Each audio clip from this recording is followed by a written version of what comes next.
그러려면은 우리가 어떻게 해야 될까?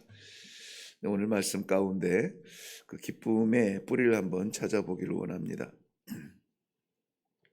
오늘 창세기 제 38장 1절에서 5절까지 말씀입니다. 우리 한 목소리로 읽겠습니다. 시작. 그 후에 유다가 자기 형제들로부터 떠나 내려가서 아둘람 사람 히라와 가까이 하니라.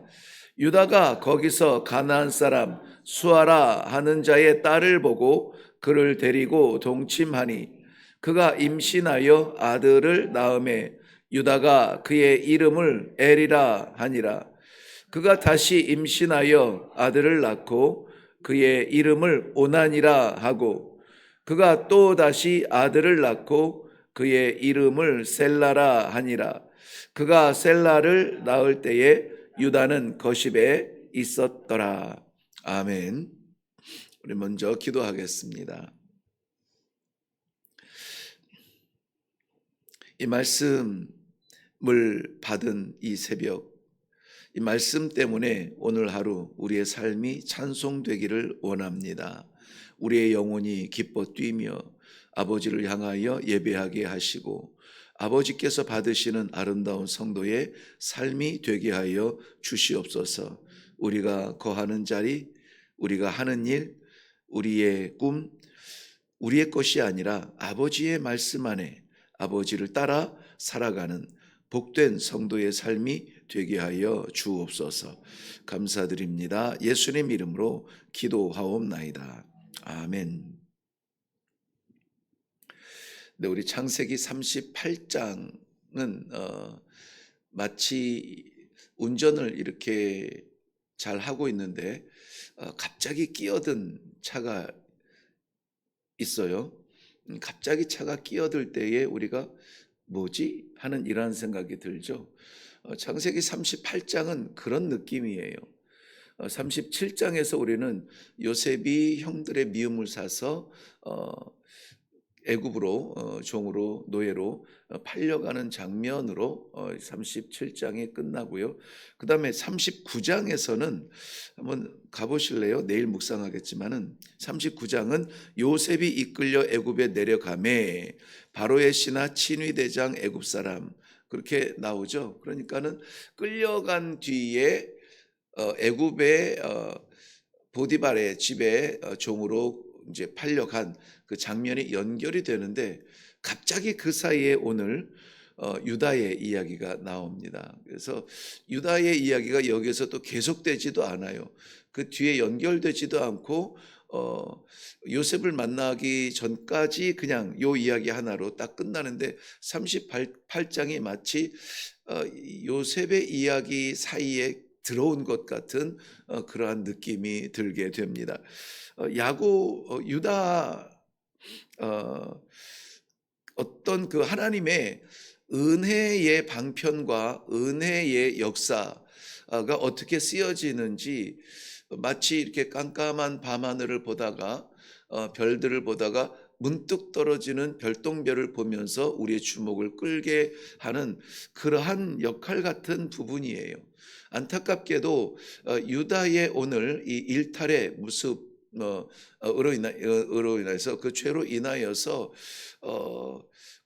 남유다 북이스라엘 망하고 남유다의 멸망의 불씨가 되기는 하지만은 그러나 이 암담하고 암울하고 그 알라를 섬기는 이슬람 종교를 따르는 무슬림들이 이 성경을 인정하고 싶지 않은 부분이 많이 있는데 그러한 가운데 오늘 대표적인 이야기가 이 유다의 이야기예요. 이 거룩한 신의 말씀을 기록했다면은 어떻게 이렇게 추악한 일을 그야말로 세상의 삼류 소설보다 못한 이러한 일이 기록되어져 있을까 하면서 이 성경을 비하할 때 그렇게 손가락질하는 모습이 오늘 나오게 되거든요. 유다가 형제들을 떠나서 가나안의 다른 이방인들과 함께 지내게 되고요. 그 이방인들과 지나면서 그 이방의 여인과 동침하면서 아들들을 낳습니다. 아들 엘을 낳고 오난을 낳고 또 세라를 낳습니다. 그런데 이야기는 거기에서 끝나지 않죠. 이 하나님의 약속의 백성들의 믿음의 전승과 하나님의 언약의 흐름은 굉장히 중요합니다. 야곱이 그의 아들들 가운데에서 이 믿음의 전승, 하나님의 언약의 전승을 어떻게 이루어 갈 것인가에 대한 그러한 관심이 우리에게는 굉장히 많은데요. 아브라함에게 주신 그 언약이 이삭에게, 그 이삭이 야곱에게 흘러가지 않습니까? 야곱은 장자가 아님에도 불구하고 장자의 축복을 받게 됩니다. 그런데 그의 아들이 12이 있는데요. 그 12 아들 가운데에서 그 언약의 흐름은 장자에게 흘러가야 되는데 장자는 아버지의 침상을 더럽힘으로 말미암아 장자의 특권을 빼앗기게 됩니다. 그리고 이 시므온과 레위의 그러한 그 세겜성에서의 그런 피해 복수, 피 묻은 그 손에 하나님의 언약을 전승할 수 없는 위기가 있습니다. 그렇다면은 하나님의 언약의 그 전승이 어디로 흘러가느냐? 바로 우리가 잘 아는 유다에게로 흘러가는데요. 그런데 약속을 받은 사람의 모습은 약속을 받은 사람처럼 하나님의 언약 백성처럼 살지 못합니다. 그 형제들 공동체로부터 떠난 그는 생존을 위하여서 떠난 그곳에 사람들과 더불어 살게 되고 그곳의 질서대로 살아가게 되죠. 그럼에도 불구하고 그에게는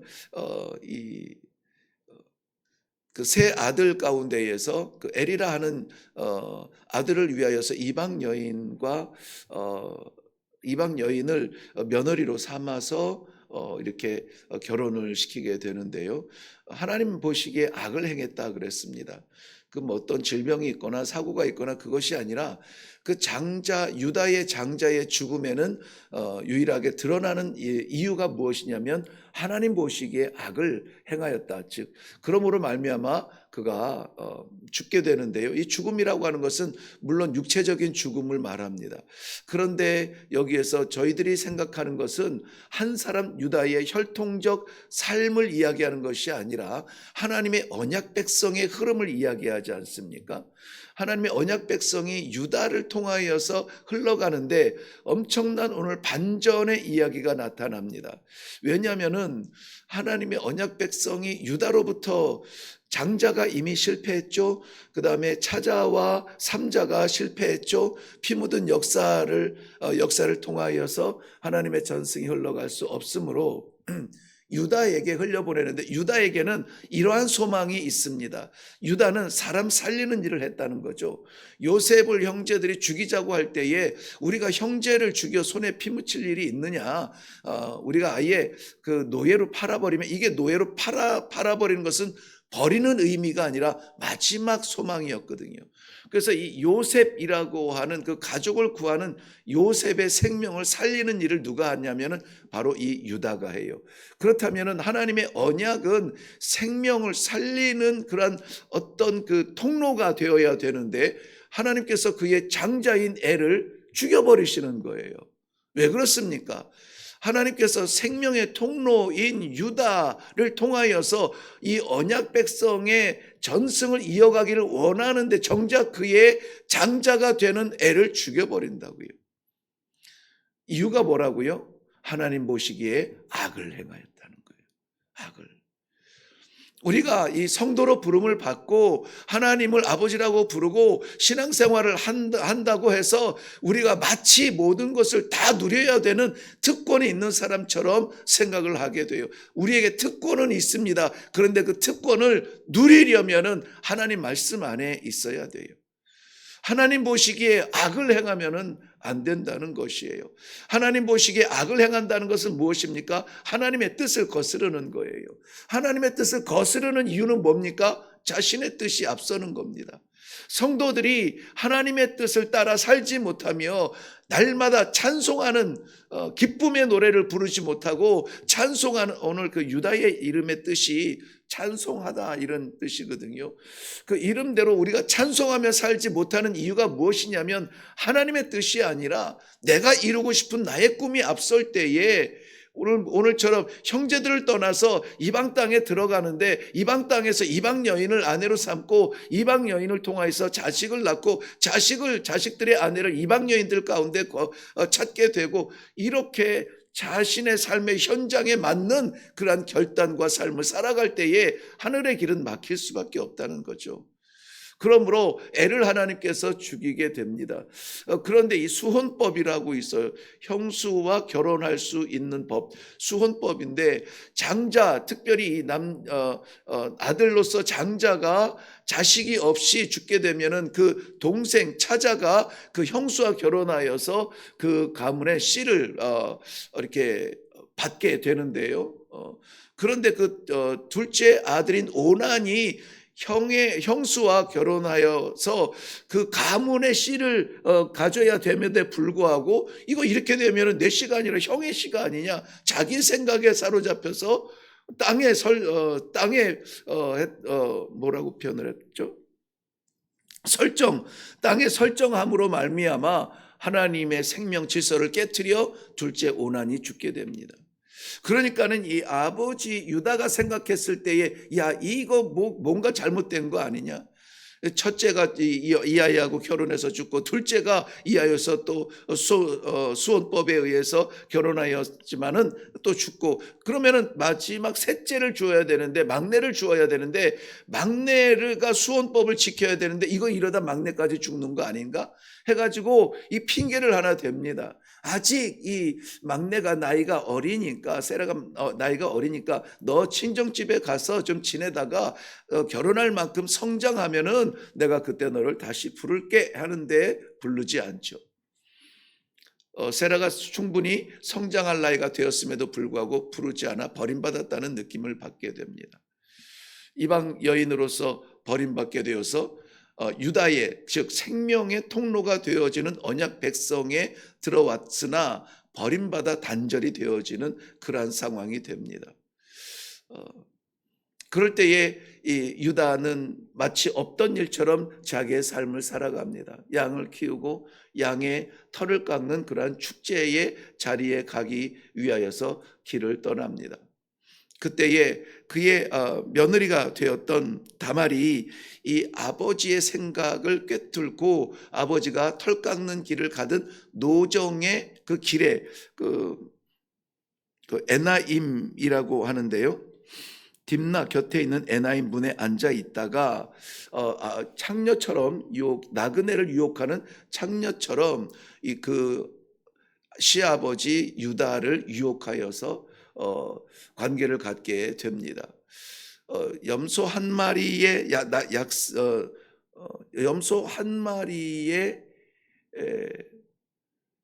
값을 치르겠다 약속을 하고, 그리고 길을 떠나게 되는데요. 지금 이제 가면은 양털 깎는 시기가 축제를 마치면은 뭐 많은 것을 얻을 수 있겠고 돌아오면서 충분히 갚을 수 있을 것 같아서 그렇게 언약을 하고 그 불행을 저지르게 됩니다. 그런데 당신의 말을 어떻게 믿을 수 있는가? 뭔가 나에게 징표를 달라 할 때에 이 유다가 자신이 약속을 분명히 지킬 것을 생각하면서 그 증표로 약조물로 자기의 도장과 그리고 그리고 지팡이를 내어주게 됩니다. 그리고 그는 아무 일도 없었다는 듯이 가서 양털을 깎게 되죠. 그리고 돌아옵니다. 아무 일도 없었듯이 돌아옵니다. 그런데 수개월 후에 3개월 정도 지난 후에 며느리 다말이 임신했다는 그러한 소문이 들리는 거예요. 그러니 그 시아버지 유다로서는 뭐 그런 생각도 들었겠죠. 잘 됐다. 이런 차에 아예 그냥 저를 처단하고 세라에게는 새로운 며느리를 찾아야 되겠다. 이런 생각이 있는지 모르겠지만 어떤 정의에선지는 모르겠지만 며느리를 잡아 임신하였던 것을 벌하여 불에 태워 죽이기로 작정을 합니다. 불에 태워 죽이겠다는 것이에요. 그래서 며느리 다말을 데려와서 심판을 하게 되는데 다말이 놀라운 말을 하죠. 자신이 지나가는 나그네와 더불어서 그렇게 임신을 하게 되었다. 그 나그네가 누구냐? 바로 이 증표의 주인입니다. 하고 증표를 내놓는데 거기에 유다의 도장과 유다의 허리띠와 그리고 지팡이를 내놓는 것입니다. 유다가 그때 그것을 가슴 뜨겁게 깨닫게 되어지죠. 다말은 그 이후에 아들들 둘을 낳는데 쌍둥이를 낳습니다. 베레스라고 하는 그 말은 터치다, 이렇게 열리다, 터치다 하는 그러한 말이에요. 묶여있던 모든 어두움과 묶여있던 제약되어져 있던 것들이 활짝 열리고 깨트려서 이렇게 나왔다라고 하는 그런 의미의 베레스라고 하는 이름을 갖게 됩니다. 그리고 그의 형의 이름, 먼저 뛰쳐나온 형의 이름이 세라라고 하죠. 세라. 이 이야기의 결론은 우리 38장 29절, 28절부터 마지막을 볼까요? 해산할 때에 다말의 해산입니다.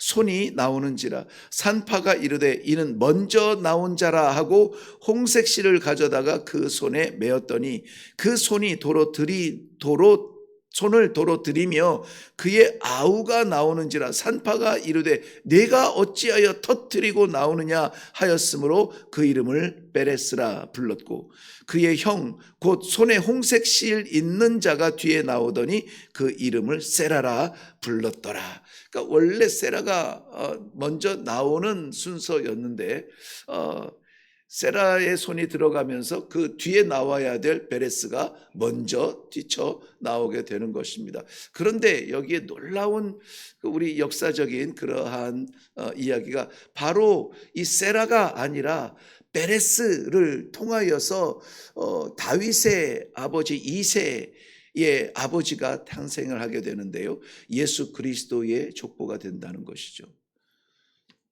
모든 우리의 생각들을 뒤집어 엎는, 있을 수 없는, 될 수 없는 사람이 예수 그리스도의 구세주의 그 족보에 오르게 됩니다. 있을 수 없는 임신을 하게 되고 있을 수 없는 장자와 차자의 그러한 이 반전이 일어나는 모습을 우리는 보게 됩니다. 신앙의 생활, 하나님의 주신 약속의 말씀이 이루어지는 데에는 우리의 생각대로 되지 않아요. 우리의 생각대로 되지 않는다고 하여서 망하는 것이 아닙니다. 내 생각이 멈추는 그 자리에 하나님의 은혜가 시작이 되는 것입니다. 내 삶이 멈추고 내가 원하는 그러한 자리가 아니고 내가 가고 싶지 않은 자리에 하나님께서 나를 보내시는 자리, 그 순간 그 자리에서 하나님의 은혜는 시작이 되어지는 겁니다. 그래서 우리의 삶을 내가 계획하는 삶이 아니라 아버지 어떻게 하면 좋습니까? 라는 것이 우리의 호흡처럼 나오는 거예요. 우리의 가정을 내가 꿈꾸는 가정으로 만들지 아니하고 아버지의 말씀과 언약의 가정이 되게 하여 주옵소서. 왜? 그게 은혜의 방법이니까. 내가 꿈꾸는 내 가정 됩니까? 안 됩니다. 되는 분이 있으면 좀 간증을 나누면 좋겠어요. 어떻게 그러한 꿈꾸는 가정을 이루었는지. 작은 울타리 안에 갇혀서 사는 것 같은 내 팔 손만 뻗으면 닿을 것 같은 내 사람도 내 뜻대로 되지 않아요. 그런데 어떻게 이것이 언약 백성의 그 전승을 이어갈 수 있으며 하나님의 은혜의 통로가 될 수 있습니까? 아버지의 은혜가 아니면 안 되는 겁니다. 오늘 우리가 찬송하며 기쁨으로 살아가기 위하여서는 우리의 많은 재능들과 우리의 경력들과 우리의 지식 지혜가 필요할 수 있겠지만 그것을 초월하여서 하나님의 은혜의 세계 안에 살기를 바랍니다. 그리하여서 이 하루를 마쳤을 때에 내가 무언가를 이뤘다가 아니라 오늘도 하나님의 은혜였습니다. 하나님의 은혜였습니다. 이것을 지금 새벽 시간에 다 나누지 못하는 안타까움이 있지만은, 그래서 막 머리는 저만큼 가고 막 이 설교는 요만큼 뒤따라가는 그러한 벅찬 설교를 했지만은, 유다의 말도 안 되는, 있을 수 없는, 이해할 수 없는 이러한 삶을 통하여서, 그들의 가정사를 통하여서 하나님의 은혜의 베레스가 터쳐 나온다는 것이 오늘 우리 성도들과 나누고 싶은 마지막 메시지예요. 우리의 한계는 우리를 뚫지 못합니다. 우리의 꿈을 이루지 못합니다. 특별히 성도로서 우리의 거룩함을 지키지 못합니다. 우리는 늘 나그네와 같은 삶을 살게 됩니다. 길을 잃어버린 것 같아서 배회합니다. 어떻게 하면 좋지? 왜 이러면 좋을 거? 왜 이런 일이 일어나는 거야? 이해할 수가 없어. 이러면 좋을 텐데, 저러면 좋을 텐데. 끈 떨어진 연처럼 바람에 휘날리는 그러한 삶을 살 수밖에 없으나, 그러나 오늘이 우리의 거룩한 은혜의 날이 되기 위하여서는 하나님을 바라보며 하나님의 은혜를 사모하는 성도의 삶을 살아야 한다는 것이죠. 사랑하는 성도 여러분, 놀랍게도 이 세상을 구원하신 구세주 예수 그리스도의 족보 안에 이방 여인들의 개입, 유대인들이 그토록 개처럼 여기는 이방 여인들이 등장하게 됩니다. 그 중에 다말이 들어가요. 우리의 부족함과 연약함은 하나님의 구속사, 하나님의 거룩하심을 이룰 수 없는 연약함이 있습니다. 넘어집니다. 쓰러집니다. 실패합니다. 좌절합니다.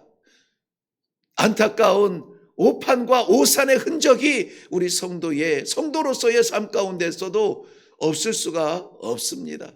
그럼에도 불구하고 오늘을 허락하시되, 그럼에도 불구하고 말씀의 길을 열어주시고, 그럼에도 불구하고 네가 아니라 내 안에, 너의 한계가 아니라 내 날개 아래 거하라. 오늘도 우리를 은혜로 인도하여 주시는 하나님의 귀한 뜻을 물으며 하나님의 백성으로 살아갈 수 있는 귀한 성도들의 삶이 되기를 주님의 이름으로 축원합니다. 기도하겠습니다. 말도 안 되는, 세상에서도 드러낼 수 없는 추악한, 눈 열어 볼 수 없는 그러한 장면을 통하여서 베레스, 모든 어두움을 깨트리고 인간의 실수를 깨트리고 막막한 여인의 자리를 깨트리고 하나님의 은혜의 시대가 열릴 수 있도록 길을 열어주신 아버지의 귀한 말씀을 받습니다. 사랑하는 주의 백성들, 오늘 하루 편하게 늦잠 잘 수 있는 이 주말에 찬바람이 불어서 예년 같지 아니하는 이 오그라드는 날씨에 기어이라도 주님 전에 올라와 이 말씀 받고 살아가기를 원하는 진실한 그 심령 가운데 아버지, 실력도 필요하고 능력도 귀하지만 하나님의 은혜 안에 사는 삶을 살게 하여 주시옵소서. 귀한 삶을 인도하여 주실 줄로 믿사옵고 예수님의 이름으로 기도하옵나이다. 아멘. 오늘 말씀의 제목을 저는 고민을 하다가 베레스라 그랬어요. 베레스라, 터치다, 열리다 하는 거예요.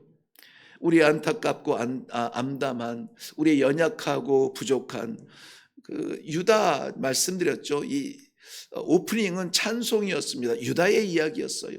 찬양이었습니다. 그런데 그의 삶에 오늘 38장 1절과 30절의 이 분위기는 극과 극이지 않습니까? 자기 길을 떠나고 자기 삶을 살고 자기 방법대로 했던, 자기의 육체의 정욕을 이기지 못하였던 그러한 삶을 깨트리고 하나님께서는 베레스를 허락하셨습니다. 오늘 우리의 연약함이 오히려 하나님의 은혜의 뿌리가 되기를 하나님 앞에 내려놓고 하나님의 그 베레스, 모든 이 어려움과 두려움과 답답함을 깨트릴 수 있는 은혜의 태양이 떠오르게 하여 주시옵소서. 은혜의 길을 걷기를 원합니다. 아버지, 놓지 아니하시는 하나님의 의로우신 오른손으로 붙잡아 주시옵소서. 정욕에 휩쓸리지 않게 하옵소서. 내 뜻에 사로잡히지 않게 하여 주옵소서. 형제들을 떠나지 아니하게 하여 주옵소서. 믿음의 공동체 안에 우리 하나님 아버지 맡기신 사명을 감당하게 하여 주시옵소서. 그리하여서 베레스, 이 모든 두려움과 어려움을 깨트리는 하나님의 은혜의 세계가 열리게 하여 주시옵소서. 기도하시기를 바랍니다.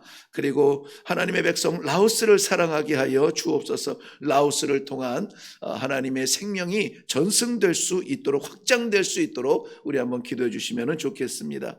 우리 다 같이 기도하며 나아가겠습니다. 살아계신